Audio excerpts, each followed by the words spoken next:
everybody, welcome back to our channel. In this video we have to learn some daily used English sentences that we are translating from Telugu to English which we used in daily life. So let's get started.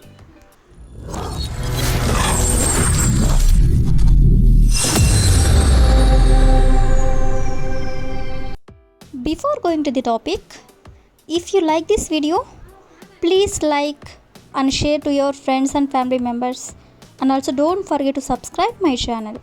Okay, coming to the topic, first one is నేను కాసేపట్లో నీతో మాట్లాడతాను అనే దాన్ని మనం ఇంగ్లీష్లో ఎలా చెప్పాలంటే I will talk to you in a while. In a while అంటే కాసేపట్లో అని. నేను నీతో కాసేపట్లో మాట్లాడుతాను అంటే I will talk to you in a while. అదేవిధంగా నెక్స్ట్ వన్ ఈస్ నేను కాసేపట్లో భోజనం చేస్తాను. సో దీని ఇంగ్లీష్లో I will have a lunch in a while. అంటే నేను కాసేపట్లో భోజనం చేస్తాను. నెక్స్ట్ వన్ ఈస్ నేను చెప్పినట్లు చేస్తావా.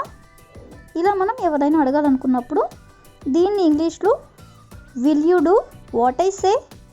విల్ యూ డూ అంటే నువ్వు చేస్తావా, వాట్ ఐ సే అంటే నేను ఏదైతే చెప్పానో అది, నేను చెప్పినట్లు నువ్వు చేస్తావా అనేదాన్ని will you do what I say.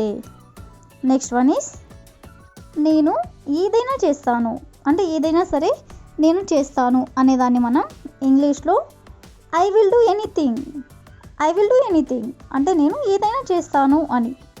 Next one is ఏదో ఒకటి మాట్లాడు. ఇలా అంటూ ఉంటారు కదా జనరల్గా, ఏదో ఒకటి మాట్లాడు అని.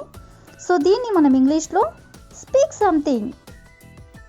సంథింగ్ ఆర్ ది అదర్ అంటే ఏదో ఒకటి మాట్లాడు అని.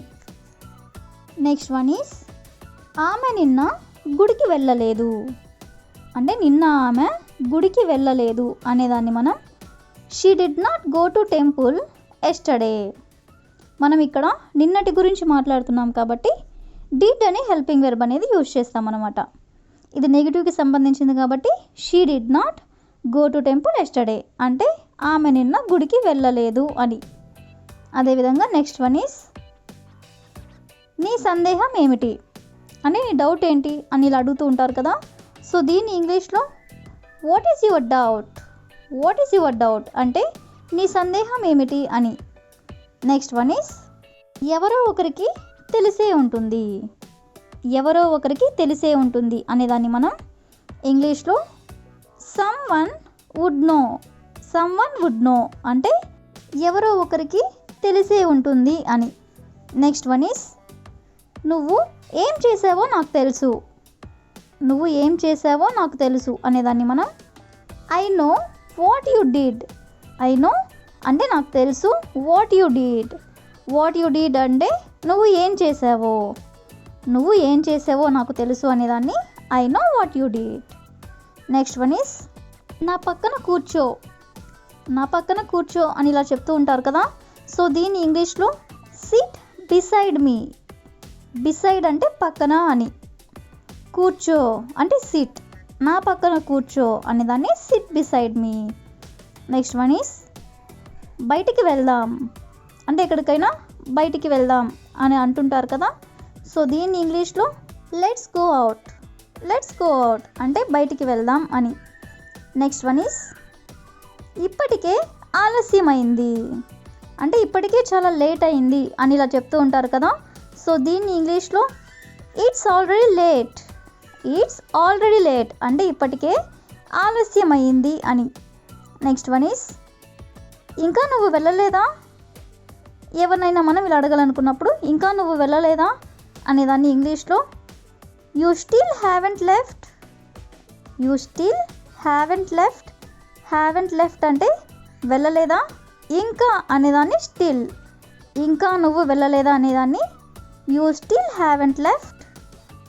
నెక్స్ట్ వన్ ఈస్ ఇంకా చాలా పని మిగులుంది అంటే ఇంకా చేయాల్సిన పని చాలా ఉంది అని. సో దీని ఇంగ్లీష్లో there is still a lot of work left. There is still a lot of work left. Lot of work అంటే చాలా పని అని, చాలా పని మిగిలింది అనేదాన్ని లాట్ ఆఫ్ వర్క్ లెఫ్ట్. ఇంకా అనేదాన్ని స్టిల్. సో ఇంకా చాలా పని మిగిలింది అనేదాన్ని there is still a lot of work left అంటే ఇంకా చాలా పని మిగిలింది అని. నెక్స్ట్ వన్ ఈస్ మనం త్వరగా వెళ్ళాలి. మనం త్వరగా వెళ్ళాలి అనేదాన్ని we should leave soon. We should leave soon అంటే మనం త్వరగా వెళ్ళాలి అని. నెక్స్ట్ వన్ ఈస్ నువ్వు అతనికి చెప్పలేదా. నువ్వు అతనికి చెప్పలేదా అని మనం ఇంగ్లీష్లో అడగాలనుకున్నప్పుడు you didn't tell him. You didn't tell him అంటే నువ్వు అతనికి చెప్పలేదా అని. ఇక్కడ మనం పాస్ట్ గురించి మాట్లాడుతున్నాం కాబట్టి డిడ్ అనే హెల్పింగ్ వెర్బ్ అనేది యూజ్ చేస్తాం. నెక్స్ట్ వన్ ఈస్ ఆమె ఏమి మాట్లాడుతుందో నాకు తెలియదు అంటే ఆమె దేని గురించి మాట్లాడుతుందో నాకు తెలియదు అని. సో దీన్ని ఇంగ్లీష్లో I don't know what she is talking about. I don't know అంటే నాకు తెలీదు, what she is talking about అంటే ఆమె దేని గురించి మాట్లాడుతుందో. నెక్స్ట్ వన్ ఈస్ కింద పడకుండా జాగ్రత్త పడండి అంటే కింద పడకుండా జాగ్రత్తగా ఉండండి అని. సో దీన్ని ఇంగ్లీష్లో be careful not to fall down. Be careful అంటే జాగ్రత్తగా ఉండండి, not to fall down. Not to fall down అంటే కింద పడకుండా. నెక్స్ట్ వన్ ఈస్ వీలైనంత త్వరగా ఇంటికి రండి. వీలైనంత త్వరగా ఇంటికి రండి ఇలా చెప్తూ ఉంటారు కదా జనరల్గా. సో దీన్ని ఇంగ్లీష్లో come home as soon as possible. Come home అంటే ఇంటికి రండి, as soon as possible. As soon as possible అంటే వీలైనంత త్వరగా. నెక్స్ట్ వన్ ఈస్ నేను నిన్ను పిలిచినప్పుడు మాత్రమే లోపలికి రా అంటే నేను నిన్ను ఎప్పుడైతే పిలుస్తానో అప్పుడే నువ్వు లోపలికి రా అని. సో దీన్ని మనం ఎలా చెప్పాలంటే come in side only when I call you. Come in side అంటే లోపలికి రా, ఓన్లీ అంటే ఎప్పుడు నేను పిలిచినప్పుడు మాత్రమే అనేదాన్ని only when I call you అంటే నేను పిలిచినప్పుడు మాత్రమే, లోపలికి రా అనేదాన్ని come in side. Next one is ఆమె వాళ్ళని పిలవలేదా. ఆమె వాళ్ళని పిలవలేదా అనేదాన్ని did she call them. Did she call them అంటే ఆమె వాళ్ళని పిలవలేదా అని. That's all for today. I will ask you question for you. నేను అతనికి చెప్పలేదు. నేను అతనికి చెప్పలేదు. If you know this one in English please comment in the comment section. Thank you for watching.